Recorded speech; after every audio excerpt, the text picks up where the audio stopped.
Well, hello, family. I didn't see you there. Welcome to another episode of Crenshaw Corner. I am Sanchez Crenshaw, as always being joined by my most magnificent, excellent, gorgeous wife. Come on now. Come on, bring it. Hey, everybody. What's going on, family? This is Angela Crenshaw. What is going on? Hello, Angela Crenshaw. Hi, Sanchez. How are you today? I'm great. How you feeling? I'm doing well, You doing good tonight? Doing great, You are doing great. I'm great, too. Well, I want to first begin by welcoming the family. Welcome, family. You're at the truth table tonight? Ooh.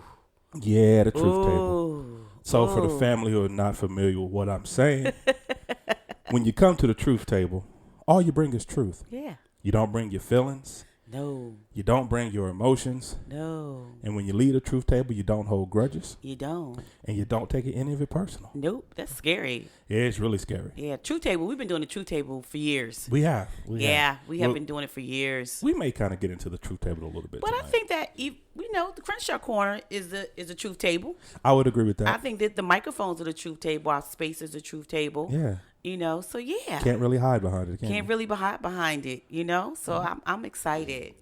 I'm going to do your favorite part of the podcast. Oh, go ahead. I'm not even going to say anything tonight. For real? You say I'll be breaking your heart on this podcast. I don't say you be breaking my heart. You be like, I'm breaking your heart when I tell you, I don't like something. So carry on. I never said you break my... See, don't lie to the family. Okay, go Let's ahead. not start. I know it's the truth table, so we got to Yes. start with truth. That's the truth. Don't lie to the family. That was my perspective. That's what I got from you. But carry on. Well, I can't tell you your perspective's wrong. Thank you. You're Go ahead, welcome. carry on. Go ahead and do your housewarming. Housekeeping? Housekeeping rules. Go Housekeeping. ahead, do your housekeeping rules. Go ahead, go for it. So, family, for those who are new to our podcast, first of all, welcome. Welcome. If you have not subscribed, you. go ahead and subscribe. Hit the button, subscribe, people. If you have not left a rating, go ahead and rate us. Please rate us. I'm very interested. Actually, we have been getting ratings, though. We have. So far, so good. We've gotten emails. We've gotten gotten emails, ratings. We've got gotten text ratings. messages and phone calls. We've gotten a lot of good We've feedback. got a lot of good feedback. Got a lot So of thank good you, feedback. guys. We are growing. We're not going through this. We are growing through this and learning a lot. Yeah, so with that, we are an interactive podcast. Yes, we are. And what that means is that we want to hear from you, family. Yeah. We welcome your feedback. We welcome your thoughts. If you have a question, if you have a topic, if we said something that you didn't really understand what we meant by Come it, on now, if say you it. want more clarification on something, we'll tell you we're not professionals. We're not your therapist. We're This is not- our therapy This session. is our therapy session. We don't have all the answers. No. But 20 years of experience does count for something. So a little bit of wisdom. A little bit of wisdom. A little bit of wisdom. We're still working on it. So with the interactive part of the podcast, what we mean is that we want to hear from you. Come on now. Let's hear from you. So there is an email address to the podcast. Mm-hmm. The email address is thecrenshawcorner Yes. at gmail.com. At gmail.com. Once again, the Crenshaw Corner, all one word, at gmail.com. We welcome to hear from you. Come on, family. See, what you that was got? easy, right? That was good. Did the housekeeping. You did the housekeeping. Got it out the way. You did the housewoman. I Did don't the know why I housewoman, said the got it out the way. housewoman. Oh my Welcome the God, it's family so into the house. weird. It's okay. Come Now, on in the room. I got a question for you. Yeah, talk to me. What are we talking about? Listen. So I was thinking, I was thinking about this this morning actually. Okay, cool. I was listening to some other podcasts because we listen to several podcasts. We do that. And then I was listening to Bishop Jakes. My goodness. Love Bishop. And then I was listening to Pastor Furtick, our pastor. Come on now. Love Excited. Pastor. Love Pastor Love Furtick. Pastor We Furtick. love you. And I was just thinking, listening to all of those. Right. And it was just different series. So they weren't all talking about the same thing. Okay. But it got me to thinking about our marriage. Our about marriage? marriage in general, but our marriage. Okay, cool. Right? Cool. What about our marriage? And I was just thinking, we're in the 20th year. We are. Right? And I think, and I know we've discussed this many moons ago, and you were like, babe, no. Because I feel like we're babes in marriage. Like, we're still babies. I know that's hard for you to believe. Okay. And I only say that because I feel like we're just getting into the good stuff of the marriage. Just kind of getting our groove into it. Yeah, we just getting the groove. We're just getting our groove in marriage right now. And I know most people like, y'all been together 20 years, Josh. But I just felt like getting into the groove of what we do. I think that with marriage, there's a groove that happens after a certain amount of time. Stella, get your groove back. Stella, get your groove back. Crenshaw's, get your groove back. Hello. That's Come on, the name somebody. of the podcast. Come on. That's the name of this episode. Crenshaw's, get your groove back. That's the name of the episode. But I just think that there's a groove that we're in now, right? And I think that, and I know you're giving me that disagreement face. We'll talk about it. But I think that the first 20 years was to get us where we are today. Okay. I think that in the beginning of our marriage, we were learning each other. Then we were loving each other, of course, and liking each other. But then we were raising children. We did. Right? We were paying bills. A lot of those. A lot of bills. A lot of bills. We were in college. We went to college. Yeah. Both of us went to college and went back to school. We were doing things. And I don't feel that we were in the groove that we're in now. And of course, we've grown and we're in a different place. But I'm talking about like the marriage groove, because we were so busy in the doing groove. But I feel like now we're in the marriage groove. Does that make sense? What I'm saying? Like, are you following me, No, or I'm following you, but what's the question though? What's the topic? Do you feel that we're in the groove, or do you feel like we were always in the groove, or were we in doing and now we're in the married groove now that the children are out of the home? Because the goal for us was never to be strangers when we became empty nesters, right? And that was kind of difficult because we had so much going on with you working all the time and just everything. So my question is like, do you believe that we're in the groove right now, that we're better than we've ever been before? And are we not just like, are we in the marriage groove? I get it now. Okay. It sounds confusing. I think it's a little bit confusing, maybe. It doesn't sound okay, go ahead. I understand. I think, okay. So for me, right. I think now I would say now we're living. Okay. So I'm going to equate what were we doing before? The first 20 years we were surviving. Okay, come on, somebody. Come on, preach. You need tithes and offering for that. So that's what I'm going to do. So I'm going to say, and I'm going to take your question and I'm going to flip it, I'm going to tweak it just a little bit. Whatever you want to. And I'm going to say for the first 19 and a half years. The last 6 months we started living? Last 6 months. So I'm going to say the first 19 and a half years we were in survival mode. Oh, okay. Survival or experimental mode, maybe? More survival mode. So more survival mode. Okay, go ahead. And the reason I say that, because at that time, and once again, all transparency. Yeah. Letting people behind the curtain. Mm-hmm. And most people don't know when they look at us, but we are a blended family. Mm-hmm. So, yes, we have 4 children. 4 amazing children. That we both love with everything. And I will hurt somebody over my kids, all of them. Yes. But biologically, all 4 kids do not belong to us biologically. Mm-hmm. So my 3 sons are biologically Angela's. And my daughter is biologically his. So when we came together, first of all, and once again, I mentioned this in a previous podcast. Mm-hmm. I was 13 when we got married. Okay, so you had her when you was 11? Yeah, I did. I had her. Yeah, great, I was out there working young. I'm pretty sure. I was out there making moves. Pretty sure she'll be happy about that. Thanks, Dad. But go ahead. Okay. No, so we came together as a blended family. We did. Which in itself brought a lot of different adversities. Yeah. Dealing with, and then again, you and I we were raised totally different. We had a different mindset on life. Yeah. Your perspective on life was so much different from my perspective on life. Right. So in that first 19 and a half years, a lot of that time was learning each other. And so we had to learn on the job. Yeah. Because with our kids. On the job training. Now, let me just say this before you finish that sentence. There are people right now clutching their pearls. Like, okay, I never knew that they were a blended family. That was on purpose. That was on purpose. We raised our family on purpose exactly that way. Because we as a couple, we decided a long time ago we don't do step. Yes, no. There's no such thing as a stepmom or stepdad or my stepsons. There's no such thing as that. No such things. And I think people need to understand there was never a need for me to step into my daughter's mother's shoes. She had those good. She's a phenomenal mom, so I don't have to step into her shoes. And there was no need for Sanchez to step in the dad's shoes because phenomenal dad. So it wasn't like I need to step in and do this. And I think that was a problem we had with that word step. Yeah. We don't need to step in anybody's shoes. Their parents, they have amazing parents. Yeah. We're all, and we just raise them. And plus for us, parents. And once again, our perspective. Right. For us, adding that step to it diminished who you are in that person's life to us. Once To again, us, just to us. this is our thought process. Everyone Yes, doesn't have to agree please with don't it. send 1,000 emails clutching your pearls. But to us, it did. Yeah. And so for me, my sons are my sons. My daughter's my daughter. When That's I talk it. about my sons, when I talk about my kids, I don't distinguish. Right. In all honesty, I'll let y'all know a little secret. I like my youngest son more than I do all my kids. I do. I love them, but my youngest son. Which is weird because the kids think that they try to tell us who our favorites are. Yeah. And I say I don't have any favorites. You do. I don't have favorites. You do. Who do you think is my favorite? That oldest is always your favorite. He's not my favorite. The oldest is always your favorite. Always has been. Always will be. I think I love them equally. No, you don't.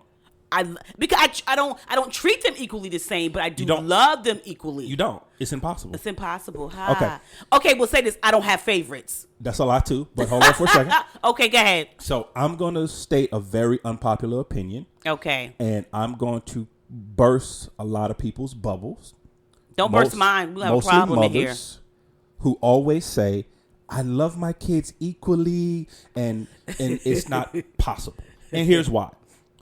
It does not take away from the love of your kids. Yes, you love all of your kids. Yes, I do. However, My babies. because they are people, you have preferences. People have a preference of who they want to be with, who they want to deal with, what type of personality they click with. Mm-hmm. Everyone has a preference. And because all your children are different, Yes, they you prefer are.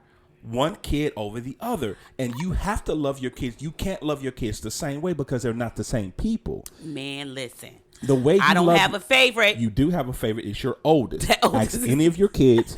Because I think my kids, they don't know better. Whatever. I think you probably turned them against me on that subject. Whatever. Anyway.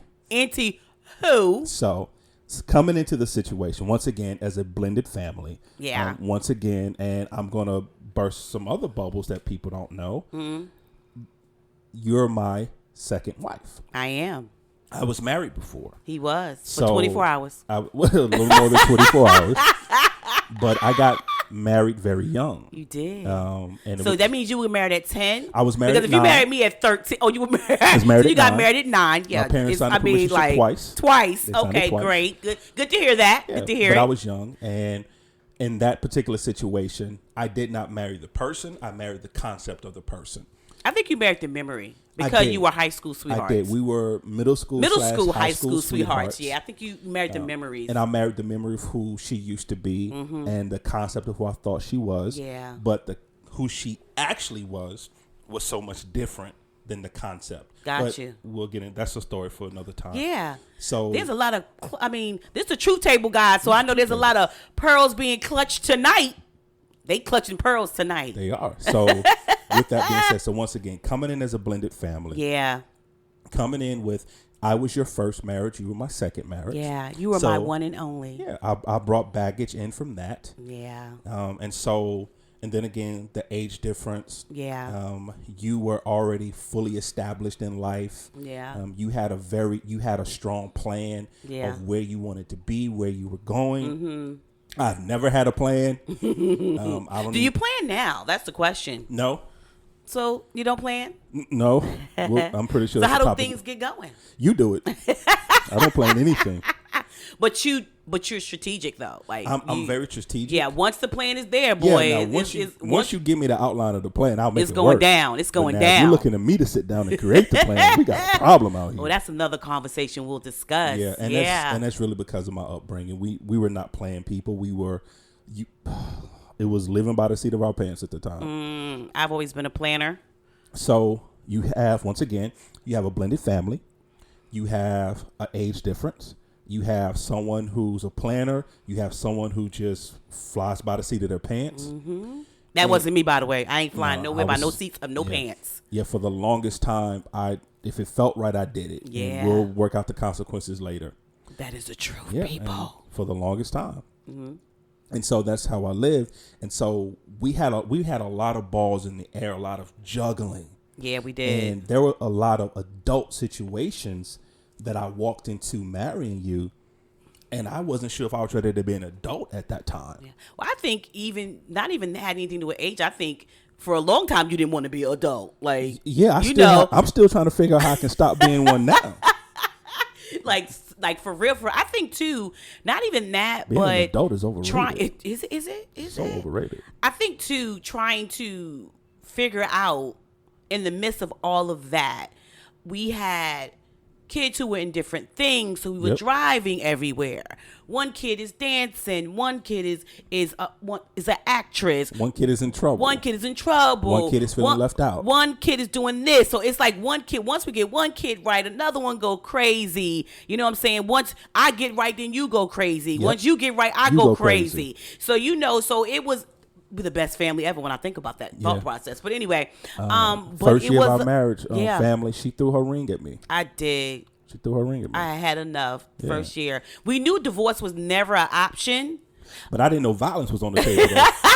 Because you would get on my, you just, ooh. You almost cursed. Ooh. You almost laid your coochie down. You almost cursed. Oh my goodness. But we grew. We grew. So that's why I go back to our first 19, I'm not going to say a full 19, but the first part of our marriage, we survived. Yeah. Because there was so much going on. We mentioned in the previous podcast, we had unfortunately, early part of our marriage, a lot of people got sick. Yeah. A lot of people passed away. Yeah. There was stints where you wasn't working. There was stints where I wasn't working. There was stints where we both were didn't not work. working. We had kids in trouble. We had kids out of trouble. We had kids doing things. We had people involved in our marriage that shouldn't be involved in our marriage. We had outside forces trying to pull our marriage apart. Everything. So for the first part of our marriage, we were just trying to be married. Yeah. We were just trying not to divorce, trying to stick together, trying to figure this thing out, trying to weather all the storms. And trying not to cash in our life insurance policies. Yeah. Yeah, right. I was trying to let you live. I was trying not to bury you in the backyard. Yeah, I mean, these are things that we were trying, people. I don't want y'all to try what we're doing. We're just saying this is what we were trying to do. I'm going to take something back then. I did have one plan. What that was? How to bury you in the backyard, convince the kids that you had ran off with somebody, and just take the insurance money, me and the kids go live off somewhere. I did work out that plan. You're going to take my kids and use my money. They're my kids. They was going with me. I understand, but you're going to take all my kids and use my money. They were going with me. Huh, that's interesting. Funny. I don't think they would have believed it. Funny sidebar. Oh, my God. Funny sidebar. Go ahead. Our kids have always said, which is crazy. This is weird, people. This is weird, people. But our kids have always said, if you and I would ever split up, they're all going with me. I found that hilarious. Why are you quiet? Do anybody hear that silence? Did y'all hear that? You could hear a pin drop just now because he said that. I'm just saying. That's ridiculous. No. I roll my eyes every day. Like, are y'all serious right now? Actually, you don't really know how to roll your eyes. I do know how to roll my eyes. You blink really hard. Same thing, same premise. You know that once because it's not the rolling of the eyes. It's the rolling of the eyes with the turning of the head. That lets you know someone's rolling their eyes. So, so I know how to roll and turn my head. Okay. I'm just saying. So listen. So we get to that part, and so you're saying that we were surviving. Now we're beginning to live this marriage. Now we're beginning to live our marriage. Live our marriage. Now, because now we finally got to the point where whatever happens with our kids happen. All of our kids are grown. Yes, they are grown. Our youngest is 22. She's 22. She's 22, about to be 23. That's our youngest. So all our kids are doing well. Yes, they're walking their own journey. Can we just say that? Can we give a clap? All our kids are doing well. Doing well. They're walking their journey. It's not our journey to walk. Yes. And they're doing well. They're good human beings. Our parents are our parents. Yeah. Of course, we're dealing with seasoned parents. Things come with that. Yeah. Financially, we're not where we need to be. We are so far. But we're so far from where we used to be. Yeah. Like, to the point I'm proud to beat where we are right now financially. So we're okay now. Yeah. We still have our problems. Like I said, family, we're not trying to convince you that we're perfect. No. We're not trying to convince you that we have this all together. If I'm honest with you, we got into a tiff even right before we started doing this podcast. Oh my goodness. Evening. So we're not perfect. We're not perfect. I made a statement to my wife that she didn't agree with, and she got into her feelings a little bit, and whatever. it went from there. Because this is the thing. As long as you can hear, I'm okay with it. I wasn't like rolling my eyes when you said it. I listened to you wholeheartedly. I was letting you hear my perspective of what you were saying. Yeah, you really didn't listen wholeheartedly, because it's hard to listen wholeheartedly when, as somebody's talking, you're rebuting what they're saying as they're saying it. I didn't rebuke you. I didn't rebuttal or rebuke. No, you did. I did not. You did. I didn't. I just told you how I felt. You may have felt that way. Yeah, but once again, though, okay. Typically, this is how I know it's hard for you. But typically, this is how a conversation Okay, goes. tell me. Conversation 101. 101. Go ahead, go for it. So, person A says something. Person B does not say anything until person A finished speaking. Mm-hmm. Once person A finished speaking, person B then speaks. Person A remains quiet until person B finished speaking, and then they take turns back and forth. That's typically how a conversation goes. Is that how it goes? However, a conversation with Angela Denise goes, I start talking, and before I can get half my sentence out, Angela starts talking over what I'm saying and just tears apart what I'm saying as I'm saying it. No, because this is the thing, babe. No.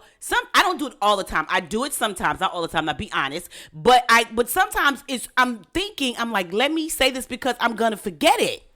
It might be rude. Sometimes I feel it could sometimes? be. It could be rude. Sometimes it could be rude. But I'm just saying, honestly, I'm just like, I need to get this out of my head. Okay, so here's my question then. Yeah. So if you're saying, okay, I need to say this before I forget it, and that's what you're concentrating on, are you truly listening even to what I'm saying? Yeah. I see. Sway? How, Sway? I'm so sorry, guys. He made me cough. Because listen, I'm good like that. Okay, so you're formulating your wow. Okay, I just want to make sure I'm understanding correctly. I just want to make sure you got me stuttering over here. You got me stuttering. Right now I'm like Moses. I'm stuttering. Okay, go carry on. So what you're telling me is that even before I finish my thought, you're already formulating your answer to a thought or a statement that I haven't even completed yet, and therefore you feel a need to respond to a statement that I haven't finished making yet. Is that what you're saying? Because we're living now. We're married now. I can feel your spirit. I feel like I know what you're about to say because I feel it. You're a mind reader out here. I'm a mind reader. And I'm just your mind reader. So I'm like, I know. Because honestly, Sanchez, once you get started, I already know what bridge you about to jump off. I already know it. And I'm like, whoa. Are you sure about that? Yeah. Okay. So when you did that, I already knew the bridge you was going to jump off on. Oh, and I didn't want you to jump. I just wanted you to stay on the bridge. And Is that what we're going with? I feel good. Let's get back to marriage. Yeah, okay. Yeah, let's get back to marriage. Okay. Let's get back to marriage. Yes, all right, family. Yes. So once again. So yes. Okay, so listen. Go ahead. So we know that we're saying now that we're beginning to live. Finally beginning to live. To live. And I mean, okay, family, we were living before. We were surviving. Right. We were surviving the bills. We were surviving family. We were surviving raising children. Surviving the kids. Surviving. And not only that, but I think we were also like, how do we not lose ourselves? And, in the midst of it. In the midst of it, so that when they do go away, like now, I don't be looking at you like, so you don't like the color yellow? And I think that's one of the things, and not saying couples don't do it, but the couples that we've encountered really don't have this conversation. One of the conversations you and I had very early in our marriage is that we want to make sure that when the kids are gone, we're not strangers. We're not strangers. Because we've seen a lot of couples where after the kids are gone, they turn to look at each other and they don't know the person that's sitting beside them. Right, or the person laying next to them. Yeah, and we never wanted that to be the case. No. So I think one of the things we did, I'm not going to say I know, one of the things we did throughout the chaos is that we always fought to have that. To have that part of us. Always fought to make sure that when the kids are gone, when it's just you and I, when we're empty nesters, that we would never look at each other as a stranger and have to relearn everything about each other over again. Exactly. And it doesn't mean that we didn't grow, that we didn't change, because we did, but we made it a point to know that change, to know the change, Angela, to know the change, Sanchez. Right. It was important because I just, like you said, didn't want to come in the house one day and be like, who are you? Yeah. And I think from what I've seen, once again, I'm speaking from my perspective, very small sample size of the couples I know, the people I've interacted with. So I can't speak to marriage as a whole, but we've seen it time and time again. Yeah. Where couples really don't know each other. Yeah. And they lose that because they get caught up in, I gotta pay the bills, I gotta make sure this, and we've kind of talked about this before between you and I, is that we're so busy trying to take care of each other, right, that we're not taking care of each other. The very people that we're trying to take care of, the very people that we're not taking care of. Exactly. I remember the analogy of sitting at, when you first start dating. Just think about this, guys. So you first start dating. And remember, you got a booth and y'all sitting on the same side. Like, that used to irk me sometimes. Just go into a restaurant and the couple is sitting in the booth together. If you don't get on that other side of that daggone table. Love irking you though? I don't know if they young love. They young love. That's their young love. That's young love. So remember, guys, they did that. And then after a while, they moved from that to sitting right next to each other. Like, he would be at the end and she would be right there. Across from each other. Across from each other. Not across, but no, like right next. Okay. Corner to side, right? Gotcha. He's on the front part and right. she's on the corner, right? And they're just looking in each other's eyes. They can do da-da-da-da. And then after a while, as time go on, as kids get older and right. kids need more and kids come into the lifestyle and bills start coming and issues start coming, they move from the booth to the corner to sitting across from each other, right? And at the point that they do that, it is a table that sits size 4 people. So they're not that far from each other when they're across from each other. You understand? But as time goes on, and situation and circumstances and sickness and everything that starts happening, this 4-seater table becomes like a 12-seating table with them at 2 different ends, and everything else is in the middle. And what they started with of sitting in the same booth, life took over. I got you. And it just made them further and further apart.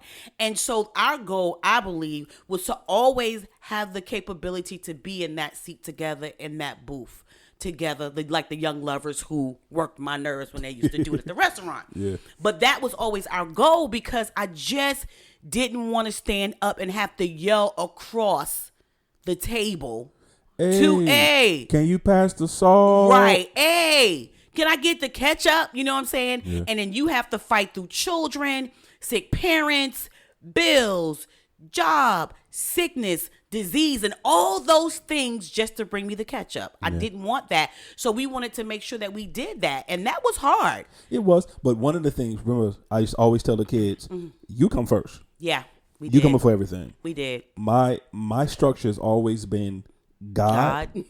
Myself, my wife, everything else. And everything else. Everything else. They used to crack the kids up. Yeah, because I just tell my kids, I will fight people over my wife, including you. So don't do it. Yeah, don't do that. Don't do it. Because she my wife before she your mama. Yeah, and I will that's fight that. you over my wife. Because we knew, especially with the boys, as soon as they get that first little girlfriend, Oh, they gone. it's gone. Broke my heart. One by one, they just left me. Yep. I used to be like super mom, and I was so wonderful, and they just like poof, left. So let's talk about that for a second. Okay. Because we're talking about 20 years of marriage. Yeah. We're talking about we're now in our groove. And we're in our groove. We're in our groove. groove. Hold on, let's back up for a second. What does being in the groove look like, and what does it mean to you? Being in the groove is, we always had fun anyway, but now we have ridiculous fun. We don't have to worry about, okay, do we got to take somebody somewhere? Oh, Lord, who got home? Is they going to get home? Is dinner, those things, we barely go, my God, we barely go food shopping, people. I don't care, roll your eyes, whatever. We barely go food shopping. Our food shopping bill is a miracle. It really is. By itself. So getting our groove back is getting to doing things just for us and just because, and not having to answer to anybody, because you can say what you want, parents, but you answering to them kids. Yeah. You disappear for a minute, you ain't cooked nothing, focus asking questions. If you ain't home, they want to know where you at, all those things. But we didn't have to answer to anybody anymore or answer for anybody anymore. Right. It's just us. And it's amazing. And now we get the opportunity to really use our gifts and talents, right? And to really, and I'm not saying people that you can't do that while you have children, a family, sickness, disease, and bills. You can do it all, whatever. I'm every woman, hear me roar, whatever, I got you. But what I'm saying is that we get to do that. I get to really now see your gifts, your writing skills, your spoken word, and all of those things that make you Sanchez that I seen in the beginning that kind of went to the back for a little while because we were doing what we were doing. We were being parents. We were adulting. And now I get to see you in full bloom. You know what I'm saying? And I'm in awe of what you can do. And I'm in awe of your mind and the way that you think. And no doubt that I was not always in awe of you. Right. But now it's, I don't know, it's not tainted with everything else. Like, you got a thought and you're like, hold on, babe. No, boy. No, you know what I'm saying? Like, no, you cannot go outside. Okay, baby, what would you say? You know, like, we don't have that. And we can have real conversations. And it's not about the kids. So then, woo! I got a question. Go for it. All right. Because we have listeners who are at the stage that we are now where empty nesters and they have the opportunity to sit down and talk and really know each other unfiltered. We have those. Yeah, that's what I was looking for. Unfiltered. You just do we also have listeners who are in the midst of it now, where they have the little kids, they have the soccer practice, they have the PTA meetings, they have the trying to get kids in a bed on time, and still try to have 5 minutes for your spouse. We have listeners who are in that stage of life now. Right. So my question to you is, what would your advice be to that person now that's their season? What would be your advice to them that while they're in this season, they keep their sanity while they're in that season? Embrace it, enjoy it, don't rush it. I think that where we lose our sanity is because we're always rushing them to put them to bed, rushing them to, to get them ready for school. It's always a rush thing. And I'm not saying that it's not going to be rushed, but in the midst of that, enjoy that. Take a little bit of time to enjoy that. In the confusion is joy. In the confusion is peace. I believe that. The Bible says take your ordinary life and make it extraordinary. That's what the Bible says. That's not my word. That's what God says. And so the ordinary of washing your dishes, the ordinary of cleaning your house, ordinary of doing what you need to do for your kids is extraordinary. Because I promise you, what I know to be true is that season goes by so fast. There is no way in the world me and you are sitting here with a 35-year-old, a 31-year-old, a 26-year-old, and a 22-year-old. That, even as it's rattling off of my tongue, I'm like, what? And if that's not enough, family, in April, we're about to be grandparents. First grandbaby. About to be yes. Which is we're so about exciting. to be great. So we're so excited. But the thing is, embrace. I think we're so busy wanting to rush that. I can't wait till they get this age. Or I can't wait till they go to bed. Or I can't wait. Because the last 20 years seems like the last 2 years. It's just, it was crazy. It went by so quick. Yeah, it was. And like I said, not saying that we have all the answers. Not saying. But what I would say is that even though, yes, we've had fun over these last 20 years. You're an amazing wife. I'm an extraordinary husband. You couldn't do any better than me. Wow. Humble. I'm just saying. Humble. If you sat down with a science project and try to build a husband, you couldn't build a husband better than me. Hello. Yes, Hello. ma'am? Hello. Yes, ma'am. Speak to the family. I'm sorry. It's not about you. Okay, I'm sorry. Talk to the family. I'm sorry. What was I saying? I don't know. I was so caught up. You were so caught up in your amazingness, but okay. Whatever. What I'm saying, I remember what I was saying. Digress. Go ahead. My player. advice is that do not wait. Yeah. Do not wait until the kids leave the house to start dating again. Yeah. Anytime I have a conversation, I have the privilege sometimes of having conversations with other married men, men that are looking to get married. I have privilege of talking with them, and one of the things I always say to them, especially for any man that's kind of at a place right now in their life where they're questioning why they with this particular person, or they're not saying that they want to leave, or not saying they're divorcing, anything like that, but they're struggling with where they are in life, what's going on. I always tell them to stop for a minute and remember why they fell in love with their spouse in the first place. what was it about her that made you love her? What was it about her that the first time you told her you loved her, or or what made you ask her to marry you? I always tell them to go back to that place. Yeah. Remember, because before she was mommy, before she was wife, before she was all of that, she was your girlfriend. She was the woman that kept you up at night. Mm-hmm. She was the woman that you couldn't wait to talk to her. She was the woman that you canceled plans with your guy friends or canceled plans with your family, right, because you wanted to spend time with her. Mm-hmm. But now we put all these labels. Now she's became wife. Now she became mother. Now she became a dependent. Mm-hmm. Now she's on the tax. You know what I'm saying? Now she became the beneficiary of your life insurance policy. Now she's became all these. Now she's became, and when I say this, please don't think I'm being disrespectful, but now she's became maid. Now she became cook. Now she's became all these things. Yeah. And she ceased being your girlfriend. Yeah. She ceased being the person that you were chasing.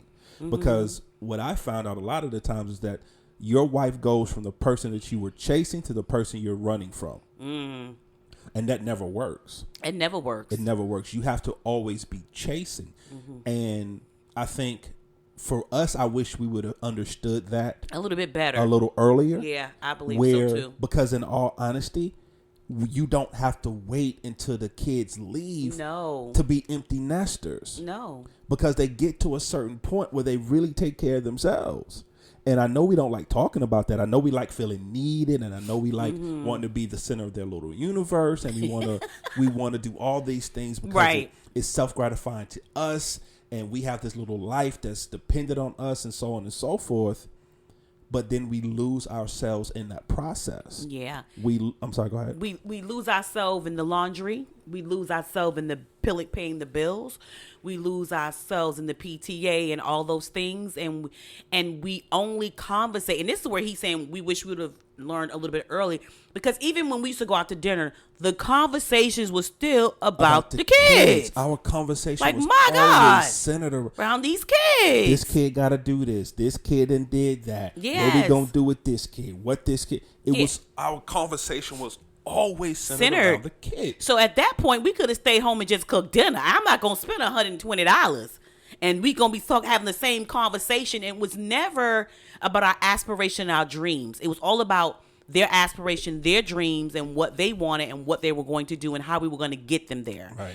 And I think in the middle, about the 10th year of our marriage, we knew, yeah, this ain't really working. This ain't working for us. This is not working for us. And we were trying to do it before, but we really were planning at that point. We were making it a routine at that point. A conscious decision. At some point, we made a more conscious decision. We did. That we are going to work at our marriage. That we were not just going to be married. Yeah. But we were going to work at our marriage. Because marriage is hard. Yeah, and marriage is not only hard, but marriage is WORK. Marriage is work. It's work, right? And I thought, and I think also that's why we decided to do that for the kids as well, to show them that you can't make a person or the center of your attention. I think that's what we decided, that you would go do things with your guy friends, I would go do things with my girlfriends, and then we would always do things collectively together, because if we didn't, we were just showing them that the whole world was just revolving around one person, and that was difficult. Sidebar. We sidebarring it? Sidebar. Mm-hmm. So, because we've been married for 20 years, we're going into our 21st year, which is crazy when you think about it. Right.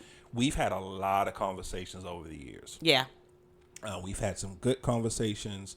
We've had some not so good conversations. Mm-hmm. We've had some screaming matches. Yeah. You've laid down your religion a couple of times. I have. Cussed at me. I've never done that to her. The devil is a lie. This is the truth table. But, so I have a question. Just curious. You got a lot of questions tonight, bro. I do. I just got a couple. I'm gonna find some for you in a minute, but go ahead. Carry on.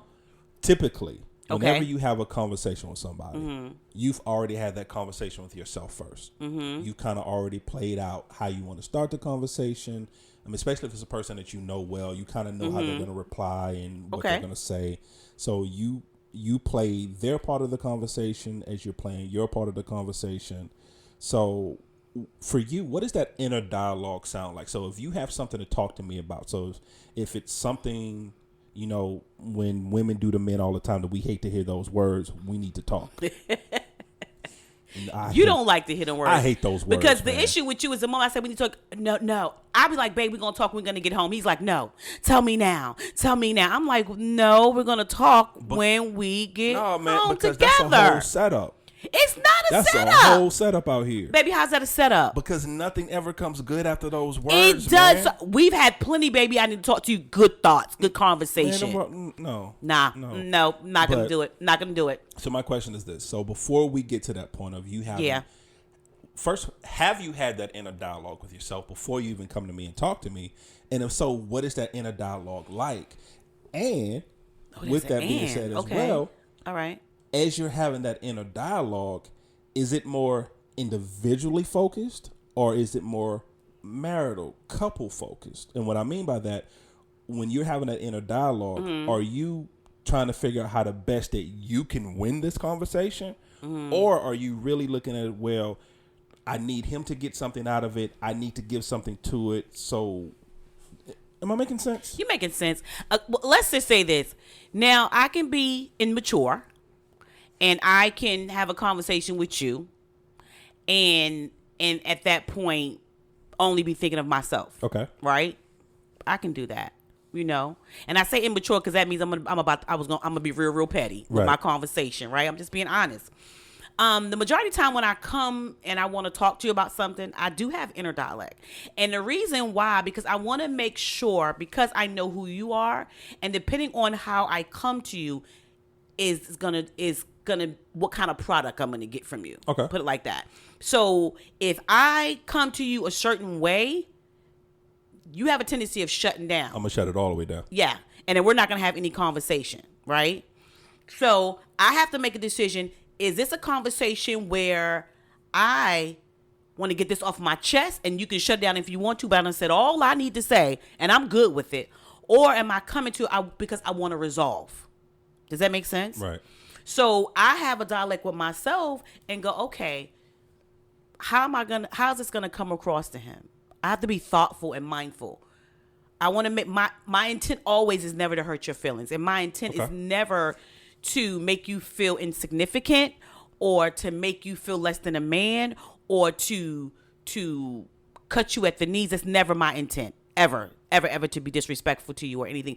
I respect you too much for that. However, but my intent also is to be perfectly clear and authentic to myself, that I don't just walk away making sure that you just the only person that feel good, but that I feel good too because we have a resolve.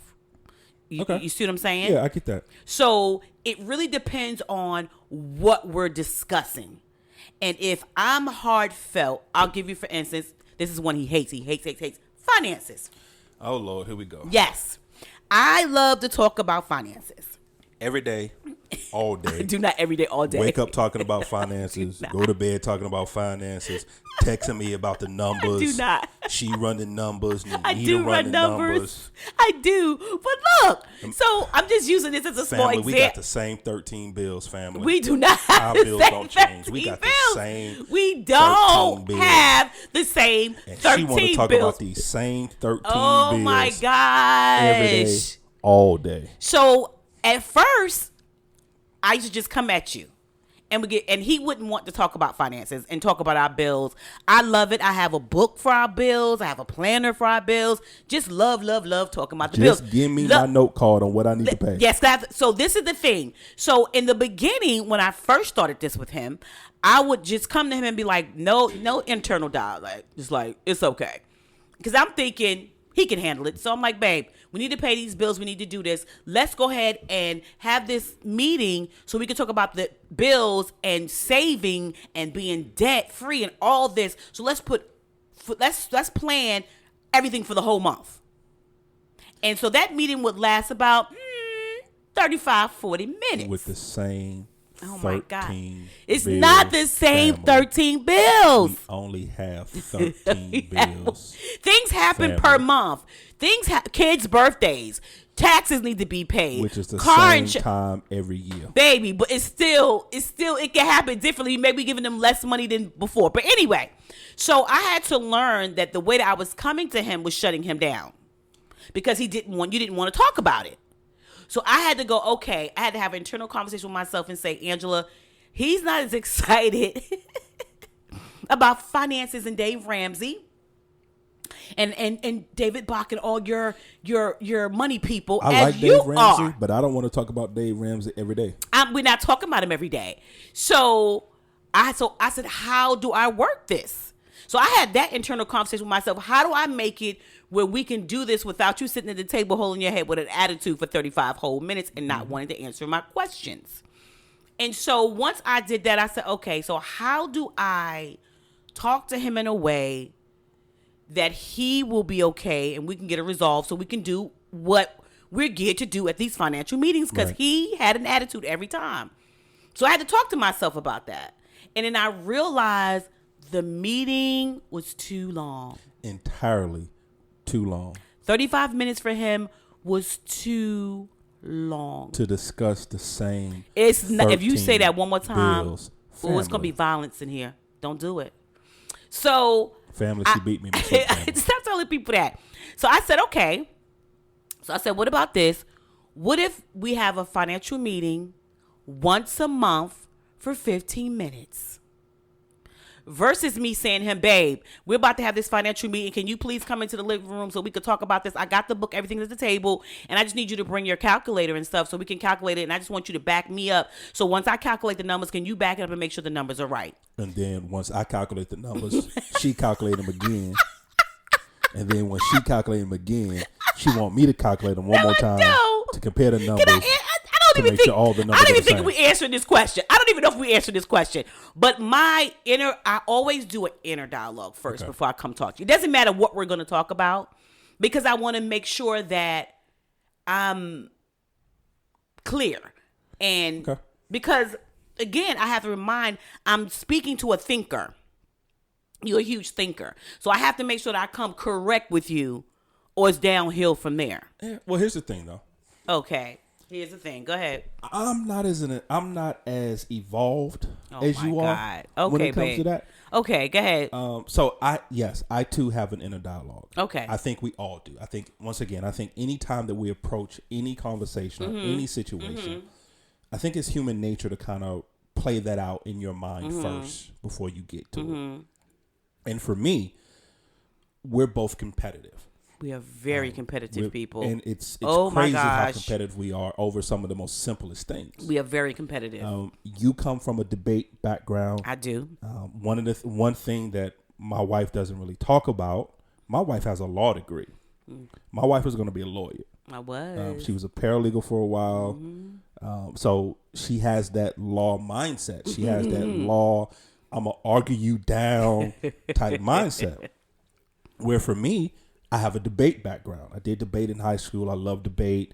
I'm not always right, but even when you are. But hold on, let me finish. Go ahead. I'm not always right. Right. But even when I'm wrong, I still have the possibility of being right. So therefore, I'm right more than I'm wrong. Bruh, please. I'm just saying. Bruh, please. Please, bruh. I'm just saying, even the things. Bruh. All I'm saying is that even the things that I say that may be inaccurate, there's still some accuracy to it. Where? So therefore, I am right. I'm junk. just saying, I am right 99.9% of the time. You need to stop the. All I'm saying. Oh, you be trying to get me. Don't get me. I'm just saying. Go ahead. So my inner dialogue is that, to be honest, I'm trying to figure out a way how to approach this where I can win. Just being honest. So every conversation. So here I am over here being thoughtful about your feelings. Yeah. Make sure you feel significant. Yes. And I ain't making you feel less than a man. Yes. And you over there talking about how can I win? How can I win? How can I win this conversation? Oh, we got a problem, bro. I'm just saying. So I didn't know this was a competition now. Yeah. But now that I'm clear. See, this is why I like the Crenshaw Corner, because you learn stuff you didn't know. But here's the thing. Though. Now. Got you. But I'm not playing dirty. Okay. I'm not I would never disrespect you. And I'm going to tell you why I would never it's a few reasons why I would never disrespect you. Okay, go ahead. A, because all jokes aside, you are the most important person on this earth to me. I love you. Before everybody else, before it all, you are the most important thing on this earth to me.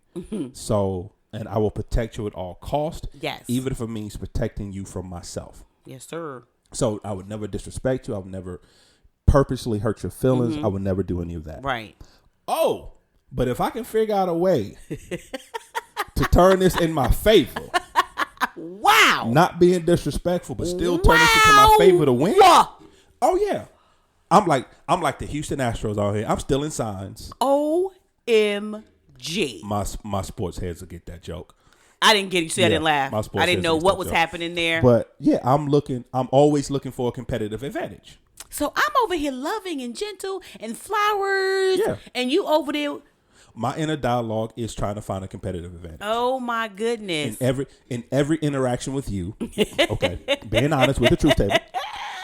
Every interaction with you that I have, I am looking for a way to win that interaction. How does that work for you?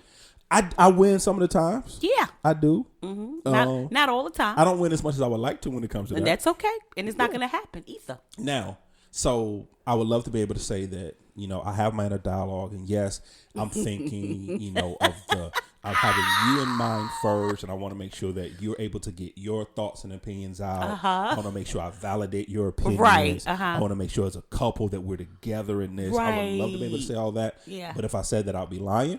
Don't lie to the family. I'm trying to figure out, okay, how can I take what she say, use that against her, and then make her come over to my side? It's a Jedi mind trick every time. This is not the George you're looking for. But this every time. But this is not the wife you don't try that with, because that doesn't happen. You're a little strong-willed. I'm very strong-willed. I am. So funny story, family. Oh Lord. Has nothing to do with anything, but I gotta say this. Go ahead. So once again, 20 years together. So also what brought in that trying to survive in different cultures. So I was born and raised in Charlotte, North Carolina. That's where I was born and raised. I spent the majority of my life here. I went away for a while, but I came back. This is where I'm from. All right. And I always say, even though I'm from the country, there's nothing country about me. This is true. That's the absolute truth. On the flip side of that, my wife was raised in Brooklyn, New York. She was born in Brooklyn. She came down south for a little bit as a child, but she moved back to Brooklyn. She spent the majority of her life in Brooklyn. Where you at, Brooklyn? Yes, that's where she's from. Love New York. Oh my God, love Best Brooklyn. I do or die. Best I do or die. Madison and Marcy. But anyway, so that was a culture there too. She's a northerner. I'm a southerner. How we do things is a little different. So when my wife and I first got married, 20 some odd years ago, and the first time I went home with her, and I went to Brooklyn, and she took me around all her old neighborhoods, and we walking down the tour. Street, the tour of Brooklyn, and she's showing me places she used to live, places she used to hang out, meeting old friends of hers, and we went down her old block. We did. And it was a bunch of old heads. Oh my God. Standing on the block. Bovan. My God. Bovan. I miss For anybody Bovan. who was raised with me in Brooklyn, you know Bovan. So my goodness. My God. We walking down the block, bunch of old heads, and out of nowhere, they just started yelling, "Yo, has she hit you in the eye yet?" So rude and disrespectful. My wife's a fighter. I'm so sorry. So apparently, my wife would just haul off and just punch dudes in the eye. I think it was good to fight guys because I was raised with guys. Yeah. I had more guys than girls. So this is what I'm dealing with. Family. So I'm dealing with a person who's a fighter by nature. And she trying to figure out why, in my inner dialogue, I'm trying to figure out how to win these conversations. No. Because by nature, family, she's a fighter. That's what she does. But I'm thoughtful because see, I'm over here being thoughtful. I'm being thoughtful over on my side of town. You over there being a straight thug. So I don't know. So do you? So when we have these dialogues, yes. Question for you: have I ever made you feel insignificant or disrespected or like? Honestly, you have. Have I? You have. When? It's sometimes. Really? And I know you're not doing it on purpose. Okay. But when you're dealing with two people that always have to be right. Okay. And so I'm a person that I have to be right. You're a person that has to be right. So, and it kind of goes to what we touched on earlier. So what happens is that because you have to be right so bad that you're already figuring out the right thing to say to make you right, that you're not always listening to what I say. But I beg to differ. I'm not thinking of the right thing to say to make me right. I'm thinking of how do I say and let you hear my perspective. So it's not me trying to be right. So I have to correct you on that. It's me. My dialogue is like, I need him to hear my perspective on what he's saying, because you're so hard driven on what you're saying that's correct, and you're so hard driven on I'm making this statement, but that's not where I'm coming from. And I have to make sure, because you have a tendency of when you finish your sentence, throw the mic down, done, what? Nah. So every now and then, you're that nah. So every now and then, I got to interject and be like, bruh, nah, that's not what I was feeling. That's not what I was thinking. But when the conversation over. See, I don't like the way that makes me feel. Because sometimes when you do that, I know I got to interject, because you be like, the conversation over. I have said nothing that I felt. And what I'm not fit to do, fence people, is not get it off my chest. I'm not going to be walking around with this stuff. But I gave you all kind of openings to get it off your chest. It's not my fault if you didn't get it off your chest. When you finish to drop the mic? I was done at that point. No. Because when you're done, then your ears are done. So that's what being done means. No. But I'm not done. That's not my fault, though. No, sir. So that's my way of going, no. This is where we are. Then you should have finished first, because I'm whatever, done. Sucker, whatever. And I think that's where, now that we're living, we understand that now. Yeah. We having fun with the dialect and all of that good stuff, but we understand now where we are, and we have the capability to communicate without so much other stuff running through our head now. Now it's us, and we're having a good time, and we are thinking about the future, far as our not like our creative side. I think now for us, more of our creative side has came out now. I believe that. Yeah, we're very creative now. Even when we decide to do the podcast, or even when you decide to finish your books, or me just saying, okay, I want whatever I want to do. We're so much more creative than we've ever been. 2020 is the year of yes. The year of yes, and that's what we decided. 2020 would be the year of yes. And that whoever asks us to do speaking engagements, yes. Long as they, yes. Ask us to do something, yes. It's just a year of yes for us. And I think that, because I keep hitting this mic. Mike, you saw that? Please stop hitting the mic. I'm hitting the mic. Because for so long, there was a lot of no's because of the way we were doing life at the time. Right. And it was a season, and it was a fantastic season. I don't know what's going on. I'm trying to talk. It was a fantastic season, but now this is a new season, and this is an even better season. I don't regret the raising the kids, the bills, the parents. I don't regret any of that. And we did survive it, by the way. Bravo to us. We did. But now this is our living season, where our kids even want us to live. They be like, what y'all doing? Where y'all going? They're even excited for us to see this side of us, because this side looks different than the side that they've known when we raised them, because it was do this. Now it's like, okay, that's what you're doing. Okay, then. Okay, we're here for you. So I got one more question for you. What's up with these questions?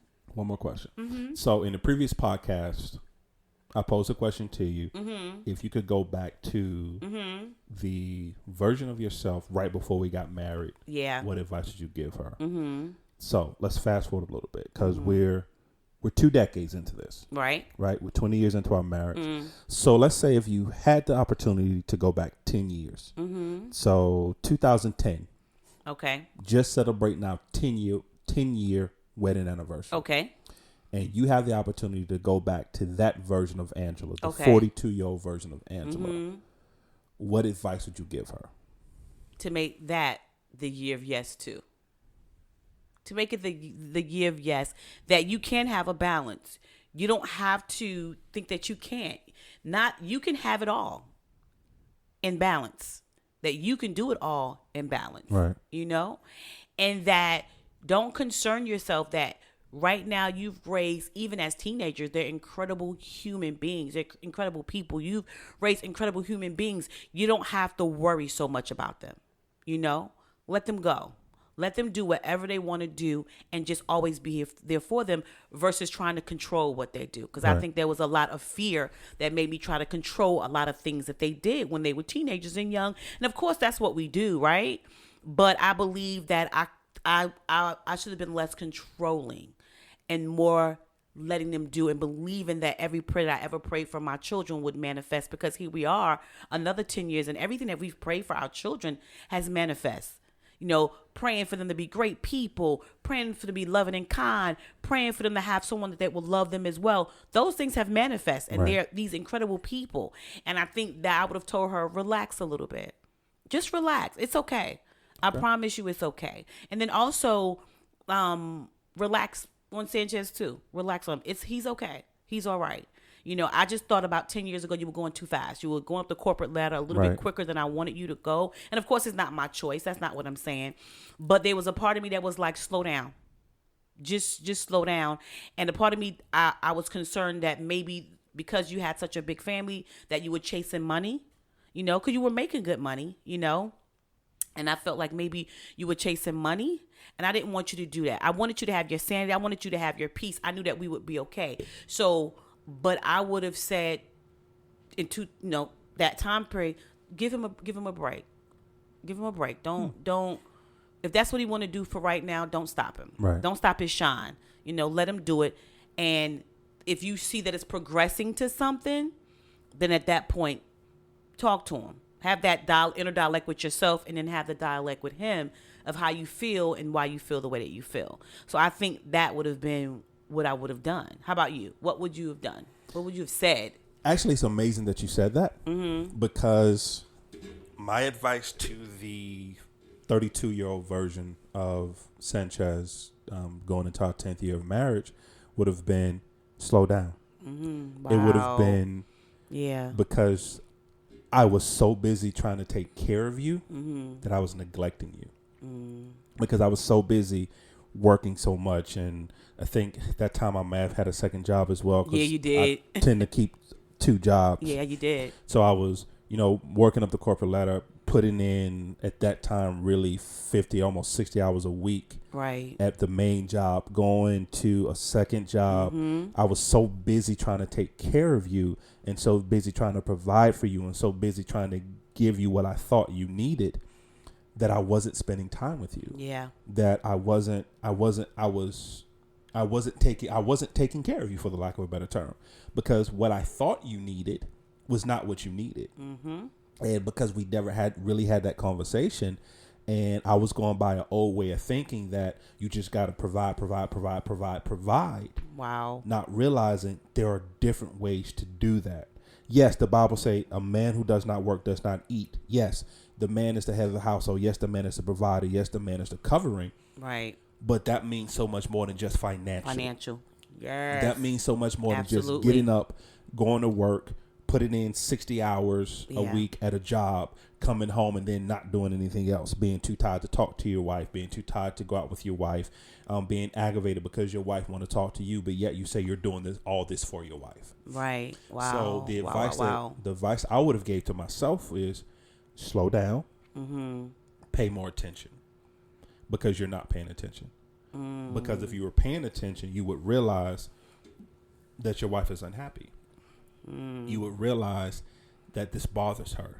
You would realize that you are more important than that paycheck that you get. And that would have been the advice. And I think if I would have done that, I think we would have been closer to living as a married couple 10 years ago than we are now. Because once again, and I said this earlier, I was so caught up in trying to provide for you and so trying to take care of you that I was doing more damage.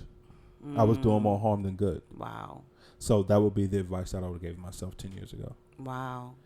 Well, family, We want to thank you. Hopefully you gleaned something from this. I know we kind of went a little bit everywhere. We always are everywhere. We try to stay. But once again, family, we warned you guys from the beginning. This is our therapy session. Yes. You just happen to be listening to it. You don't know what you're going to get. You really don't know what you're going to get. You don't know what you're going to get. But hopefully, like I said, hopefully you gleaned something from this conversation. Hopefully you enjoyed this conversation. And then as always, this is interactive. So please feel free, reach out to us. The email address is thecrenshawcorner@gmail.com. Once again, the Crenshaw Corner, all one word, @gmail.com. Thank you for listening, and family. Yes. Welcome to our journey. We love you guys. Bye.